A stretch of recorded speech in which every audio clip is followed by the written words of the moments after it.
Hey everybody, I'm here today to show you and tell you how to play Liar's Dice. This will be a full tutorial, so let's get right into the video. Liar's Dice is a super fun game. You can play with 3 players or as many players as you would like to. All that you need are some dice that you see right here and some cups. Each player gets their own cup and 5 dice. Now, obviously, I would recommend that you play with plastic cups or even styrofoam cups, but I'm just using these because these were the fastest ones that I had available for this video. Let's get right into the video. You're going to start off by figuring out who goes first. So you're going to do either rock, paper, scissors, or everyone's going to roll a die and figure out who has the highest number, but you're going to figure out in one way or another who goes first. You can even do like a heads or tails competition. It all depends on whatever you want to do, but you figure out who goes first. When you figured out who goes first, you give each player 5 dice and you place them inside of their mug. So we're going to play with 3 players imaginarily right here. So here's 5 dice in the mug, okay? And 5 dice in the mug, and 5 dice in the mug. So when everyone is ready to play, I'll just arrange these in sort of like a triangle, so that's how we're gonna imagine it. When everyone is ready to play, what they're gonna do is stir up your dice in your cup, okay? And then you're gonna flip your cup over and place your dice like that on the table. So every player is gonna do the same thing, just like that. And then each player is going to secretly look at their own dice. So this player would go ahead and peek at their own dice. This player would peek at their own dice. And this player would peek at their own dice, okay? Now, starting with the player who's supposed to go first, okay? They are going to say collectively something that they think that all of the dice here have. So it's going to be a certain number of a certain face value of the dice. So this player, let's say this player was going first, this player might say, I think that there are at least 3 2s, okay? So that means that with all of these dice that have been rolled here, this player is going to assume and guess that there are at least 3 2s.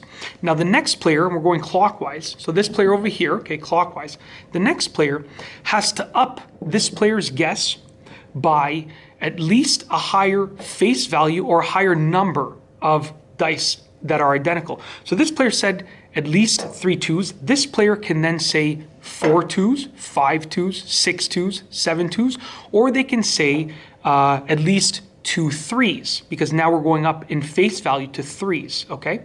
So let's say this player says, well, I think there are at least 2 3s. This player then might say, I believe there are at least 5 4s. So they're upping both the face value and the number of identical dice. And what happens is eventually the next player has the ability to call a liar to the previous player. So this player said, I believe there are at least 5 4s. This player who's next in line can say liar or bluff. And when they say that, everyone removes their cups and you see if this player was right or wrong. So you have the challenging player and the challenged player. This player said there was at least 5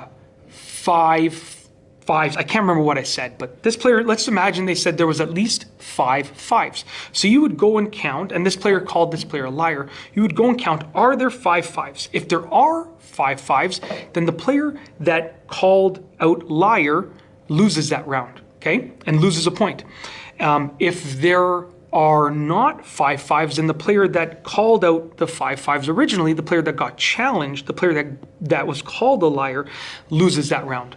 Now, if the next player in line is the one that's challenging the one that just spoke, so if this player was challenging this player because he just spoke and this player is challenging him, then it only counts for 1 point.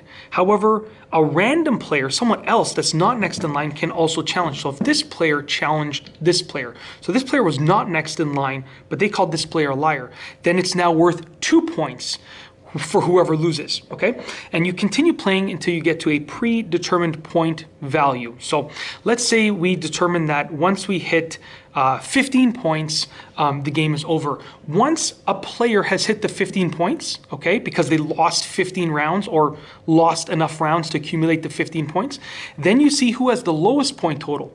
Because whoever has the lowest point total is actually the person who has lost the fewest times, okay? So once you reach the predetermined point total, once one player reaches the predetermined point total, the person with the lowest point total is actually the one who wins because they lost the fewest rounds. That's it. That is how to play Liar's Dice. At least to the best of my knowledge, that's how I play it. If you like this video, please be sure to give it a thumbs up. Let me know what you think down below as a comment. And of course, be sure to subscribe for more great videos just like this one. And that's all I have for you today. Thanks for watching.